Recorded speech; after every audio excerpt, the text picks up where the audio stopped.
नमस्कार, मी पंजाब डक। 17 ऑक्टोबरच्या दरम्यान काय होणार, थोडं पावसाचं वातावरण तयार होणार आहे। मग खूप काही सगळ्या महाराष्ट्रात नसणार आहे, म्हणून हा अंदाज सर्व शेतकऱ्यांनी लक्षात घ्यायचा। आणि राज्यातले सर्व शेतकऱ्यांना सांगायचं झालं तर 16-17 ऑक्टोबरला देखील एवढं काही घाबरायची चिंता नाही, कारण की खूप काही मोठा नाही पाऊस।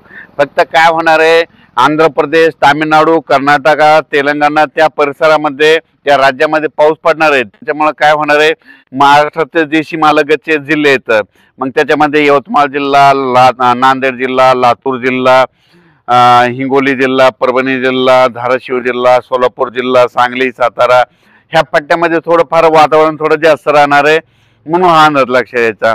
म्हणजे 16, 17, 18च्या दरम्यान खूप काही राज्यात एवढा काही मोठा पाऊस पडणार नाही, म्हणून हा अंदाज सर्वप्रथम शेतकऱ्यांना लक्षात द्यायचा।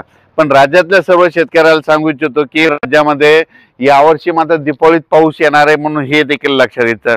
कारण की यावर्षी दीपावलीत पाऊस येणार हे देखील तितकं खरं आहे, पण त्याच्यानंतर राज्यात मग सगळ्या राज्यातला पाऊसच कधी निघून जाणार आहे।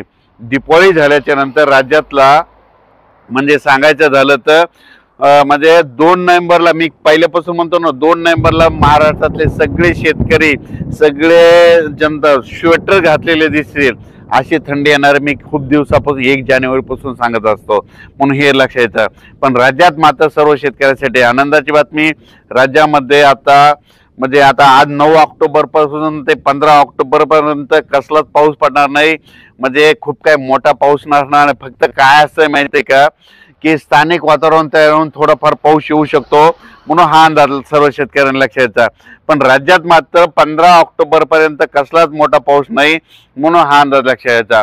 पण राज्यात 16-17च्या दरम्यान तुरळक ठिकाणी वातावरण तयार होणार आहे, खूप काही मोठं नसणार आहे, म्हणून हे देखील सर्व शेतकऱ्यांनी लक्षात यायचं। राज्यातला ते 15, 16, 17, 18चा जे थोडाफार पाऊस येणार ते सर्वदूर नसणार आहे, कुठेतरी तुरळक भागात भाग बदलत पडणार आहे, म्हणून हे देखील सगळ्या शेतकऱ्यांनी लक्षात घ्यायचं। आता पाऊस निघून चाललाय, त्याच्यामुळे सर्वदूर पडत नाही, म्हणून हे देखील सगळ्यांनी लक्षात घ्यायचं। सोयाबीन काढणीसाठी चांगलं पोषक वातावरण आहे, तुम्ही सोयाबीन काढू शकता। त्याच्यानंतर मशीनमधून काढा, काढल्याच्या नंतर झाकून देखील ठेवा। काय होत असतं की हे पाऊस गेल्यामध्ये उघडल्याच्या नंतर देखील काय होत असतं, स्थानिक वातावरण तयार होऊन काय होतं, थोडाफार पाऊस येऊ शकतो, म्हणून हे देखील लक्षात येतं। पण राज्यात आणखीन परत एकदा सांगू इच्छितो की राज्यामध्ये आता उद्यापासून 10 तारखेपासून आणखीन धुके वाढणार आहे, थोडी थंडी देखील जाणवणार आहे, हे देखील सर्व शेतकऱ्यांनी लक्षात घ्यायचं। मग हे देखील सगळ्या शेतकऱ्यांनी अंदाज लक्षात घ्यायचा।